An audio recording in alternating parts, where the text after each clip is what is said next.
So, I said I wasn't going to talk about politics for a while, and I wouldn't have if it wasn't for the fact that we overthrew a government. Or at least arrested the leader.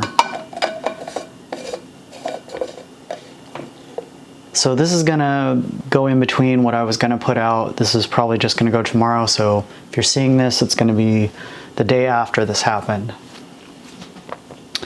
So roughly 2 o'clock in the morning, somewhere around there, the US government went in and grabbed the Venezuelan leader and his wife, having indicted him, and is currently, he's on a boat, I believe, headed towards New York and going to be indicted for, I don't know, like, it's, I think, allegedly drug trafficking or something to do with drugs, war on drugs, I don't know.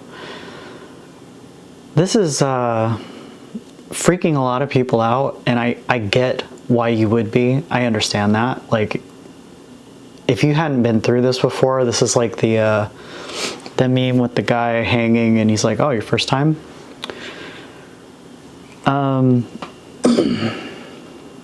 Being like Gen X, I've been around for at least a number of these, like at least several, whether it's Iraq Part 2, Afghanistan, multiple countries in Africa, multiple countries in South America. This one's a little different because it's not a matter of, it's definitely not a coalition. It's not a group of countries coming together.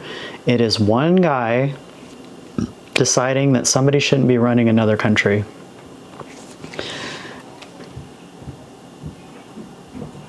And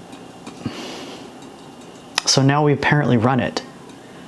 I watched the full conference that happened. He's saying that we're gonna run it until we figure out how to have an election. This never works.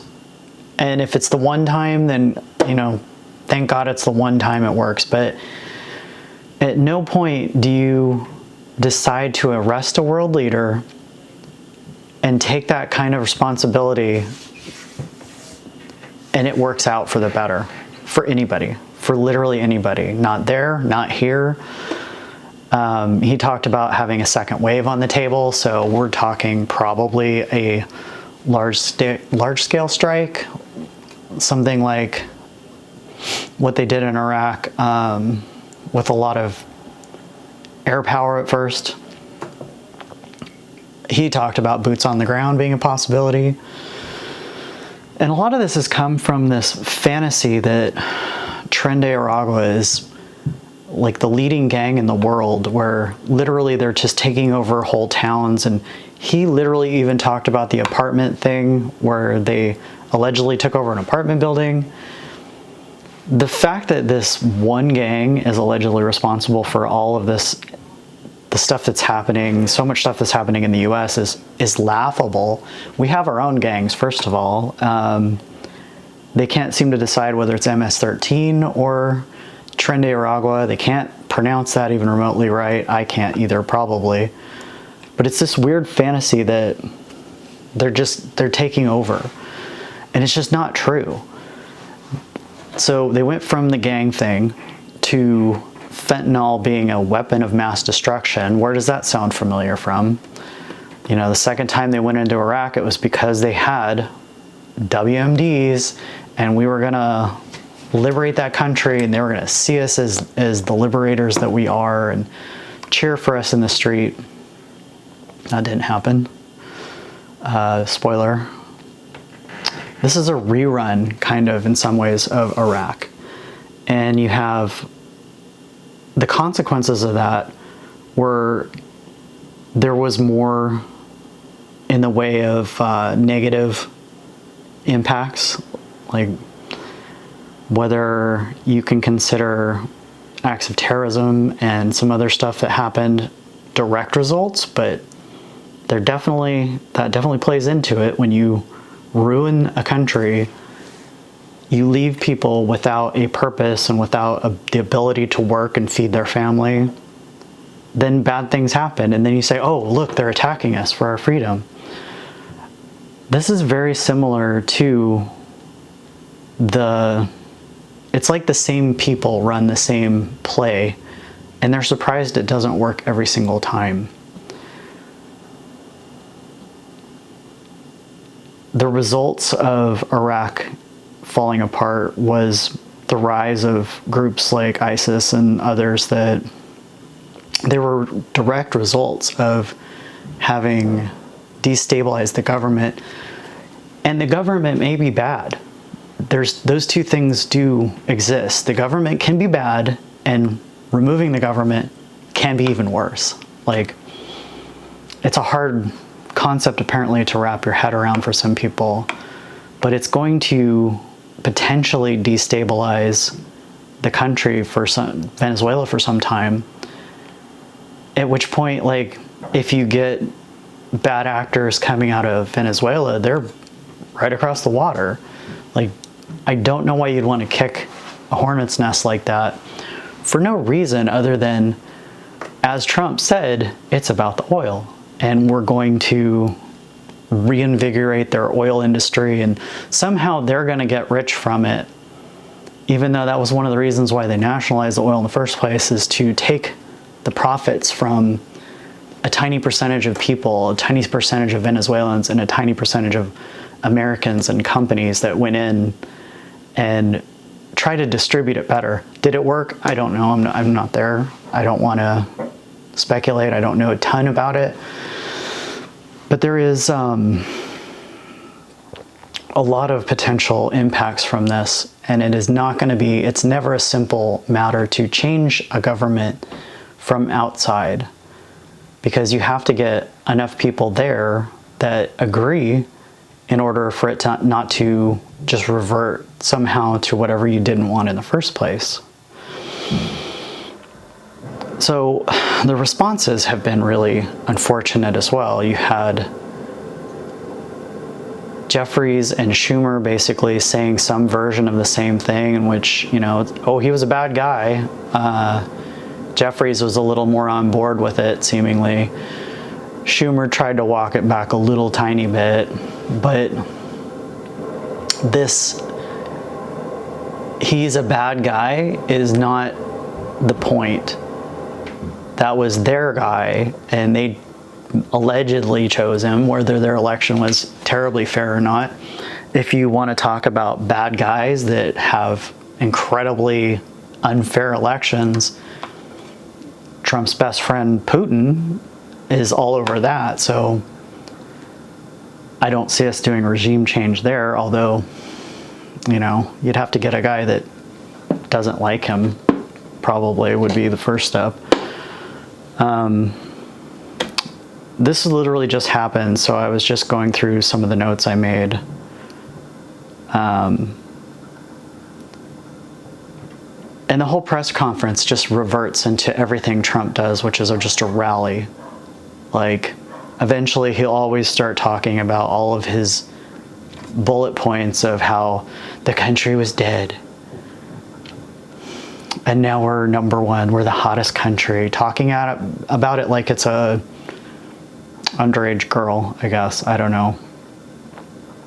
But he rambled on for a while, sent Pete Hegseth up, and he talked, and then Raising Cane, which is the fact that they call him that every time, this general that he likes so much because he is on board with whatever Trump wants to do. It was just war porn. I don't even know what else to call it. It was the kind of thing where you talk about how the operation went, and you talk about it in a way that it's almost like you're just leaning into the majestic qualities of war. And it's just, we had no business doing that. We had no business being there. And there's seemingly no opposition party anymore. Nobody's pushing back. I think Van Hollen had a pretty good response. and again, this is very early, but his response was basically, yeah, he might have been a bad guy, but like this is going to unleash a bunch of stuff that nobody needs to deal with. There are different ways of dealing with, say, somebody that is leading a country that you don't like. If you sanction the holy bejesus out of him, it actually usually injures the people there, not necessarily the leader. And so sometimes the leader can turn that to say, look what they're doing to us. Look at how the horrible conditions that we're living under, because they're sanctioning us. It's their sanctions. I'm not doing it. I'm not doing it. It's them. But I'm on your side. This is the kind of thing that I don't think we are good at as a country. And I don't know why we keep trying to do it. We're trying to return to the Monroe Doctrine, which Trump called the Don Roe Doctrine, because he said people are saying it, which means that it's a stupid joke that he thought of, or somebody mentioned it offhand, and then all of a sudden, people are saying it. This is very frustrating. And I can understand why some people are like, oh my God, we're at war. I mean, technically, this country is always at some version. It's not technically war because you can't go to war unless you declare it, and Congress needs to do that. We haven't fought a real war since like World War II, because I believe Korea, Vietnam, both Iraqs, Afghanistan, I think those are all considered police actions. And I could be wrong on that, but I don't believe they were declared wars. This is just kind of the modern constant warfare that happens, undeclared warfare. And it's nothing new, unfortunately. This particular version of it is kind of new, very concerning. And I don't know how this plays out. It's going to really depend on if they can find somebody that they can install as a leader, and whether they can get the people behind them. I really doubt that. Not after all of the talk and the bluster and the threats that have been going on for so long. If you were in a country and you had another country just seemingly threatening you constantly, and then they abducted your leader, I don't imagine you'd be on board with whoever they wanted to bring in, or what committee they wanted to bring in. So I don't know. We'll see how this plays out. I'm obviously not happy about it, but it's not surprising. And unfortunately, I think it's just probably the beginning of a year of crazy.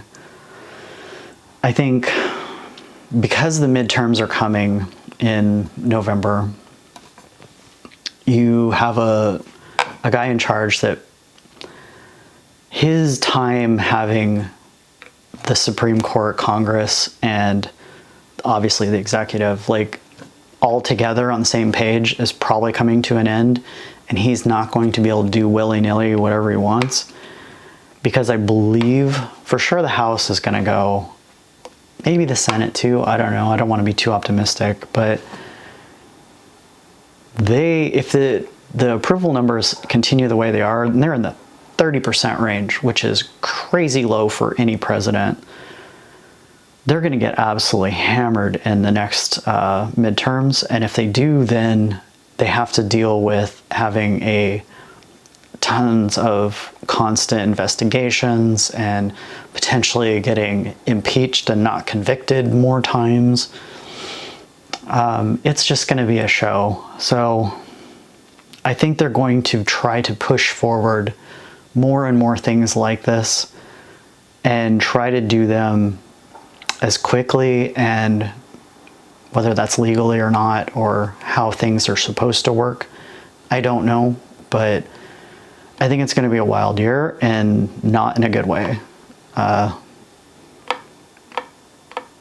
Yeah, so I'm really going to end up digging into this probably tonight, but you'll be seeing this Sunday.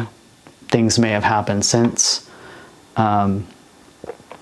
I guess just try not to panic. And there was a lot of people that opposed the second Iraq war, and everybody called them un-American. and they were, you know, commies or whatever you want to label people, they ended up being right.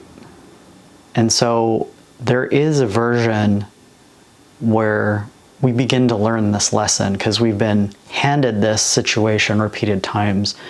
At some point, you would hope that people would be a little more able to push back. And I would hope it would have been the Democrats this time, but clearly that's not going to happen. So this will wedge in between some other videos I'm doing. But until the next one, it's going to go back to trans stuff, and then eventually I'll work into more politics, I think, because I don't know how you don't talk about this stuff right now. I know not everybody wants to, but it's important, and it's going to get more and more important as this year continues on. So I hope this isn't how you found out about it. I hope you're not freaking out, and I will see you on the next one.